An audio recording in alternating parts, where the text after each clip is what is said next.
নমস্কাৰ, মোৰ ইউটিউব চেনেলটোলৈ আপোনালোক সকলোকে পুনৰবাৰ স্বাগতম জনাইছোঁ। লগতে ৰঙালী বিহুৰ শুভেচ্ছা জ্ঞাপন কৰিছোঁ সকলো অসমবাসীলৈ আৰু সকলোৰে জীৱন ৰঙেৰে ভৰি পৰক তাৰে কামনা কৰিছোঁ। আজি জেং পিঠাৰ ভিডিঅ' এটা আপোনালোকৰ মাজলৈ লৈ আহিছোঁ আৰু এই ভিডিঅ'টো আপোনালোকে শেষলৈ চাব বুলি মই আশা ৰাখিলোঁ। জেং পিঠা ৰেচিপি আজি মই প্ৰথম বনাম, কিবা ভুল হ'লে মাফ কৰি দিব। আৰু জেং পিঠা বনাবলৈ এইকেইটা চাউল মই গোটেই ৰাতিটো তিয়াই ৰাখিছিলোঁ আৰু এতিয়া ৰাতিপুৱা 10 মান বাজিছে। এতিয়া ভালদৰে ধুই ল'লোঁ আৰু মিক্সি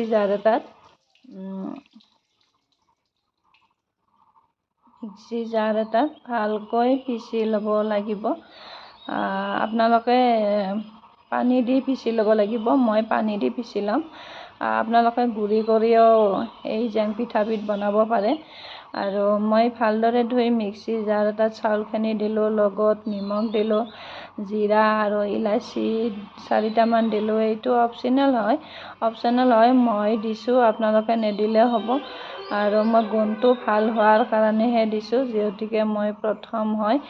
আৰু এনেকৈ চেকনি এখনত ভালকৈ চেকি ল'ম। চেকি নল'লেও হ'ব, বহুত মিহি হয় এনেকৈ পানী দি চেকি ল'লে। মই চেকি লোৱাৰ এটা কাৰণ আছে, ইলাচি আৰু জিৰা দিছিলোঁ যে, এইটো গোটা গোটা হৈ থাকিব বুলি মই চেকি ল'লোঁ। লগত অকণমান বেকিং পাউডাৰ দিলোঁ, এইটো অপচনেল হয়, মই প্ৰথম কাৰণে দি দিলোঁ। আৰু এনেকুৱা এটা ৰিফাইনৰ বটল মই ভালদৰে ধুই লৈ ইয়াত মিশ্ৰণখিনি ভৰাই ল'ম বুলি ভাবিছোঁ। আৰু ইয়াৰে বটলটোৰ সপাটো মই এটা সৰু ফুটা বেজিৰে ফুটা কৰি লৈছোঁ। এতিয়া এই বটলটোৰ সহায়েৰে মই আজি জেং পিঠা বনাম। যিহেতুকে মোৰ ঘৰত একো পাইপিং বেগ নাই, মই বটলটোৰে কাম চলাই দিম বুলি ভাবিছোঁ। লগত বাতি এটাত ৰিফাইন তেল অলপমান লৈছোঁ আৰু ব্ৰাছ এডালৰ সহায়ত মই এখন টাৱা লৈছোঁ। টাৱাখন মোৰ বহুত পুৰণি হয়, টাৱাখনলৈ আপোনালোকে লক্ষ্য নকৰিব। প্ৰথমতে মই টাৱাখনতে ট্ৰাই কৰিম বুলি ভাবিছোঁ। যদিহে টাৱাখনত ভালকৈ নহয়, তেনেহ'লে মই টাৱাখন ব্যৱহাৰ নকৰোঁ, অন্য এটা বাচন ব্যৱহাৰ কৰিম। এতিয়া মই এখন পিঠা দি চালোঁ, টাৱাখনত একেবাৰে ভাল নাই হোৱা আৰু সেইটো কাৰণে মই টাৱাখন গুচাই দি এটা টিকলুমনি কেৰাহী, লোহাৰ কেৰাহী বহাই দিলোঁ আৰু লোহাৰ কেৰাহীটোত তেল অকণমান ব্ৰাছ কৰি দিলোঁ। তেল ব্ৰাছ কৰাতে যদি তেল বেছি হয়, তেতিয়াহ'লে পিঠাটো চাগে ভালকৈ উঠি নাহে, মই অনুমান কৰিছোঁ। আৰু এখন পিঠা মোৰ ভালকৈ হৈ গ'ল আৰু গোটেই কেৰাহীটোৱে পিঠাৰ মিশ্ৰণেৰে ভৰাই দিছিলোঁ আৰু তাত অকণমান লাগি ধৰিছে, যিহেতুকে প্ৰথম হয়, একো নাই। এতিয়া মোৰ পিঠাখন হৈছে, কিন্তু বেয়া নাই হোৱা। আৰু এখন দিলোঁ, এনেকৈ আটাইকেইখন পিঠা বনাই যাম। বনাই বহুত ভাল লাগিছে, মিশ্ৰণখিনি দিয়াৰ পিছতে পিঠাখন উঠি ধুনীয়াকৈ বনাব পাৰি আৰু ভাঁজ দিব পাৰি। এনেকৈ 4কোণীয়া ভাঁজ দি ল'লোঁ, 3কোণীয়া ভাঁজ দি ল'লোঁ। আৰু আপোনালোকে যেনেকুৱা আকাৰ দিয়ে সেনেকুৱা আকাৰে ল'ব পাৰে, এনেকৈ গোল কৰিও দিব পাৰে। আৰু মই ইমানকেইটা পিঠা 1 টেমা 1.5 টেমা চাউলৰ পৰা ইমানখিনি জেং পিঠা তৈয়াৰ কৰিলোঁ। 3খন কাঁহীত মই বনাই লৈছিলোঁ, আপোনালোকে দেখিছে। আৰু এইখন মোৰ প্ৰথম, এই জেং পিঠা বনোৱা ৰেচিপিটো মোৰ প্ৰথম হয়। আগতে মই কেতিয়াও ট্ৰাই কৰি পোৱা নাই, বনায়ো পোৱা নাই। আজি ফাৰ্ষ্ট হয়, কিবা যদি ভুল হয় মাফ কৰি দিব। আৰু গোটেইখিনি জেং পিঠা মই এই ডলাখনত 1 ঘণ্টামানৰ কাৰণে ৰ'দত দিছিলোঁ। যি চোকা ৰ'দ দিছে, আধা ঘণ্টাতে মোৰ জেং পিঠাখিনি শুকাই মচমচীয়া হৈ গৈছে।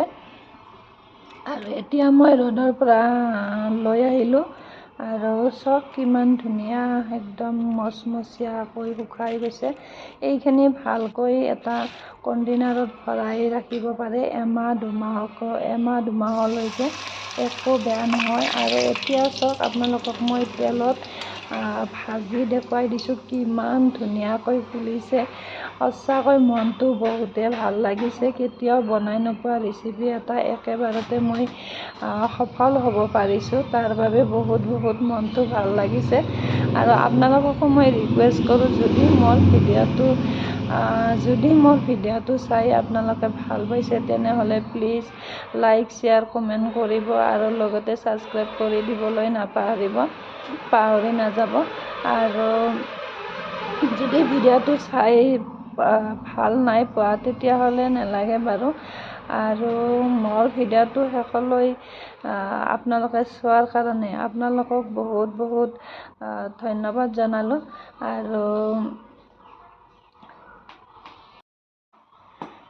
আৰু যিসকলে জেং পিঠা বনাব নাজানে তেওঁলোকক মই অনুৰোধ কৰিছোঁ, জেং পিঠা বনোৱাটো একেবাৰে সহজ হয়, ভয় নকৰিব। জেং পিঠা বনাওক, বিহু বুলি জেং পিঠা বনাওক আৰু খাওক আৰু এনজয় কৰক। জেং পিঠা বনোৱাটো একেবাৰে সহজ হয়, আজি মই অনুভৱ কৰিছোঁ।